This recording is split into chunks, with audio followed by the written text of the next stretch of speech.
Waktu Bapak Anies Baswedan untuk bertanya kepada calon presiden nomor urut 3, Bapak Ganjar Pranowo. Waktu Bapak 1 menit, kami persilahkan Pak Anies. Terima kasih Pak Ganjar.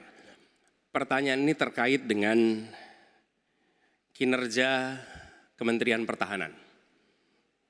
Ketika tadi kita bahas sama-sama situasi pertahanan kita, Bapak tadi membahas tentang bagaimana belanja alutsista, bagaimana rencana tentang minimum force itu bisa dicapai dan lain-lain. Bapak melakukan review itu.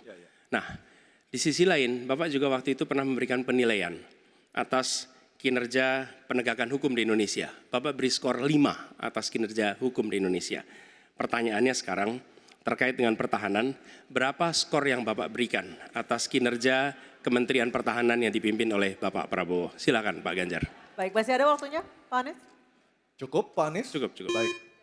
Baik, langsung saja kami persilakan Pak Ganjar untuk menjawab pertanyaan dari Pak Anies. Waktu Bapak 2 menit dimulai ketika berbicara, silakan. 5 juga. Saya punya datanya dan kemudian akan saya sampaikan. Maka di meja saya sudah saya siapkan data satu persatu. Namun demikian Mas Anies, tentu saja ada yang ingin saya sampaikan dari apa yang tadi sudah saya utarakan. Ketika kemudian kita ingin membangun sistem pertahanan kita, maka dalam perencanaan kita tidak boleh gonta-ganti. Kita mesti ajak, mesti konsisten. Kedua, kita mesti mendengarkan betul-betul dari seluruh matra. Maka seluruh proses perencanaannya harus bottom up. Sehingga saya ketemu dengan seseorang berpangkat cukup tinggi, Pak, kalau Bapak kasih persenjataan kepada saya yang tidak saya butuhkan, sudah saya siapkan museum untuk saya taruh di sana. Situasi seperti ini tentu tidak mengenakan. Tapi ini harus kita buka apapun kondisinya untuk perbaikan bangsa. Kritik otokritik itu menyehatkan. Tidak ada kok rasa dengki di hati saya. Yang ada adalah bagaimana rasa cinta tanah air ini mesti kita wujudkan. Agar kemudian kita betul-betul bisa menjadi negara kuat di banyak area dan kita berbicara di dunia internasional disegani. Bung Karno pernah menyampaikan itu. Daulat politik itu wajib. Berdikari dalam bidang ekonomi mesti dituju. Dan kita punya kepribadian dalam kebudayaan. Sekarang daulat ekonomi pertahanan kita mesti kita tunjukkan.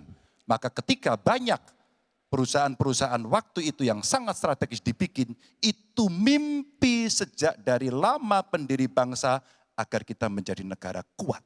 Dan itulah yang sebenarnya kita-kita yang harus meneruskan itu.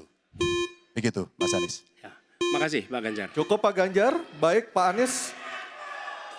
Silakan menanggapi jawaban dari Pak Ganjar. Waktu 1 menit Pak Anies, silakan. Jadi TNI, tentara kita, polisi kita, semua bekerja luar biasa di lapangan. Kita harus berikan rasa hormat dan terima kasih. Karena mereka mengerjakan hal-hal yang sulit, hal-hal yang berat. Tapi sisi kebijakan menurut saya lebih parah. Kenapa? Di era Pak SBY, kenaikan gaji terjadi 9 kali. Selama era ini hanya bernaik gaji 3 kali dan akan naik nanti tahun depan. Karena menjelang pemilu mungkin naik gajinya. Tapi di sisi lain kesejahteraannya tidak dipikirkan dengan serius. Tukin hanya 80%. Lihat Kementerian Keuangan, lihat Kementerian PUPR. Menteri-menterinya mengusahakan peningkatan tukin di mereka. Lalu kita lihat tadi alutsista yang bekas. Yang itu resikonya adalah keselamatan dari TNI kita. Mereka bekerja keras menjaga setiap jengkal tanah Republik ini. Tetapi mereka tidak didukung dengan policy. Karena itu menurut saya skornya justru di bawah 5 Mas Ganjar. Kalau 5 itu ketinggian Pak Ganjar. Terima kasih Pak Ganjar.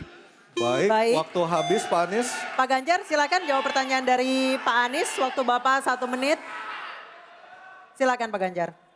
Mas Anies gak usah takut. Disebut aja angkanya berapa gitu loh. Kayak saya gitu loh. Jangan di bawah 5, sebut aja berapa.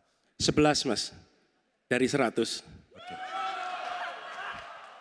Ini sedikit ngajari kendel Mas Anies biar berani.